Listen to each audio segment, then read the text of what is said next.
مجھے اس میں کوئی شک نہیں تھا ایک ملک کے اندر تباہ کن صورتحال ہوتی، بینکس کے ساتھ ایل سیز نہ کھل پاتی، اگر کھلتی تو باہر کے امریکہ کا سائفر کا جو معاملہ تھا وہ ایک انتہائی خطرناک، ایک انتہائی شرمناک، ایک پاکستان کے خلاف سازش تھی۔ راجہ ریاض صاحب کو دوبارہ دعوت دوں گا اور امید کی جانی چاہیے کہ معاملہ ایک اچھے طریقے سے طے پا جائے۔ افسوس کی بات ہے کہ صدر پاکستان نے مجھے آج خط لکھ دیا ہے، ریاست کو بچانا ہے، سیاست اگر قربان ہوتی ہے تو ہو جائے۔ یہ پہلا موقع ہے کہ ایک سابق وزیر اعظم اس نے کہا کہ میں ہوں تو سب کچھ، میں نہیں تو کچھ بھی نہیں، ان کو کنٹرول کیا جا سکے۔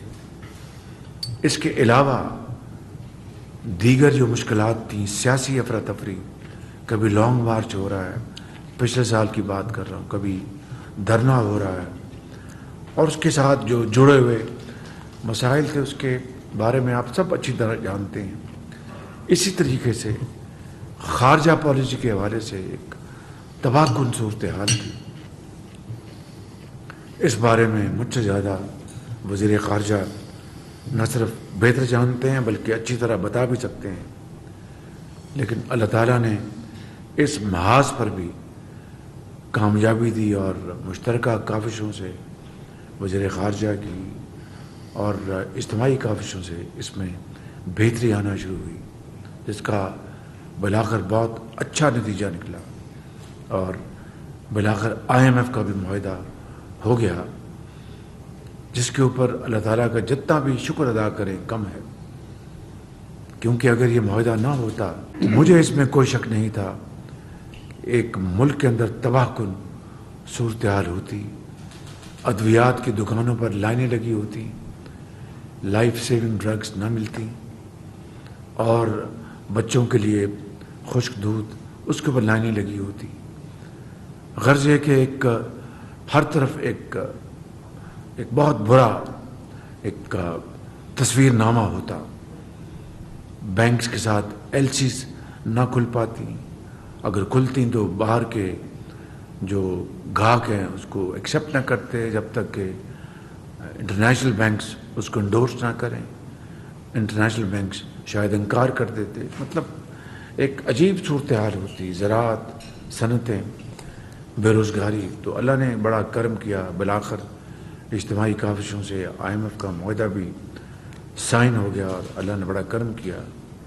پھر 9 مئی کا واقعہ آیا اور اس دلخراش واقعے نے ایک نئی ملک کے اندر افراتفری اور بے یقینی کی ایک بہت خطرناک صورتحال پیدا کر دی۔ گو کہ یہ ایک بڑا المناک واقعہ تھا، لیکن خیر کا پہلو ہی نکلا کہ مکروہ چہرے سامنے آ گئے اور پوری قوم نے ان چہروں کو پہچان لیا۔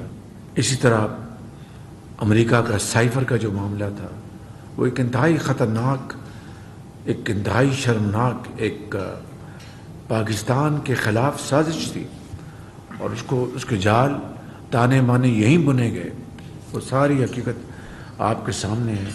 کل پھر کسی ویب سائٹ پہ وہ سائفر چھپ گیا، تو میں نے ایک انٹرویو میں کہا کہ اگر سائفر گم ہو گیا تھا تو یہ چھپا کیسے؟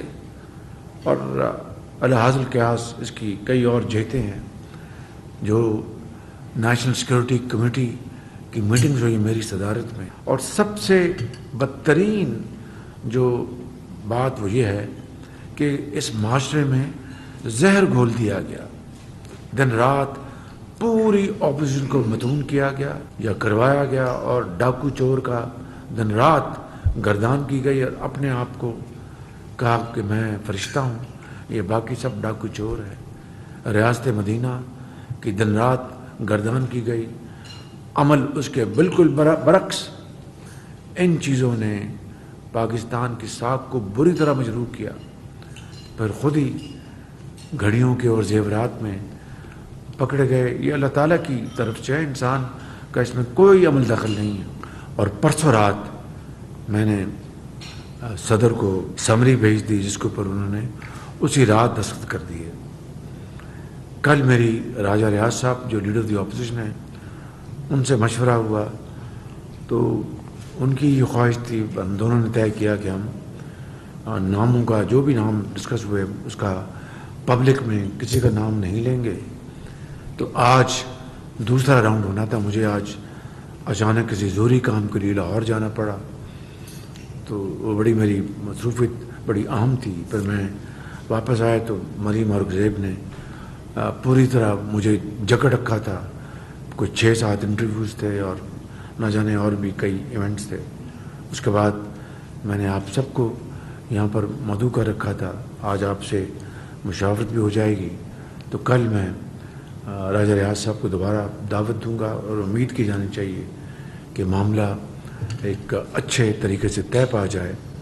مگر افسوس کی بات ہے کہ صدر پاکستان نے مجھے آج خط لکھ دیا ہے، اور مجھے میرے سیکرٹری صاحب نے بتایا اب یا ان کی لا علمی کی وجہ ہے، جو کہ ہو نہیں سکتی. اتنی لا علمی کس طرح ہو سکتی ہے کہ ان کو شعور نہیں ہے، علم نہیں ہے کہ یہ مرحلہ 8 دن پر محیط ہے. 3 دن وزیر اعظم اور لیڈر دی اپوزیشن طے ہو جائے فبیا، نہیں طے ہوتا تو پھر 3 دن اور ہاؤس کمیٹی کے پاس جاتا ہے معاملہ، پھر وہاں مشاورت ہوتی ہے. وہاں طے ہو جائے تو فبیا، وہاں نہیں طے ہوتا تو پھر چیف الیکشن کمشنر، ان کے پاس میں 2 دن لگتے. یہ پورا 8 دن کا یہ ایک پورا ایک سرکل ہے. تو انہوں نے مجھے خط میں لکھا کہ آپ کل رات 12 بجے تک مجھے نام بھجوا دیں. اب آگے الیکشن کا مرحلہ آنا ہے، اس سے پہلے کیٹیگری گورنمنٹ نے آنا ہے. تو میں اپنے تائیں میں بلا خوف تردید یہ کہنا چاہتا ہوں کہ ہم اتحادی پارٹیوں نے بے شک ہمارے اپنے اپنے مینیفیسٹوز ہیں، اپنے اپنے منشور ہیں، اپنی اپنی کیمپین کرنی ہے. لیکن جس مقصد کے لیے ہم اکٹھے ہوئے اور جس مقصد کو حصول کے لیے ہم نے اپنا جو سیاسی جو اثاثہ ہے اس کو بے پناہ خرچہ ہے کو سپینڈ کیا ہے، وہ ایک مقصد کے لیے تھا کہ طے کیا تھا کہ ریاست کو بچانا ہے. سیاست اگر قربان ہوتی ہے تو ہو جائے. ایگزیکٹلی یہی ہوا ہے. ریاست بچ گئی اور ریاست کے عوام بچ گئے، لیکن سیاست یقیناً ہماری قربان ہوئی ہے. مجھے تو کم از کم اس کا کوئی دکھ نہیں ہے. یہ پہلا موقع ہے کہ ایک سابق وزیر اعظم اس نے کہا کہ میں ہوں تو سب کچھ، میں نہیں تو کچھ بھی نہیں. اور یہی سوچ اس کو بالآخر 9 مئی پہ اوپر لے کے آئی. اس کے اور جتھے نے ریاست کے خلاف بغاوت کی، پاکستان کے خلاف بغاوت کی، فوج کے خلاف بغاوت کی، اور سپہ سالار کے خلاف بغاوت کی. یہ کوئی معمولی بات نہیں ہے.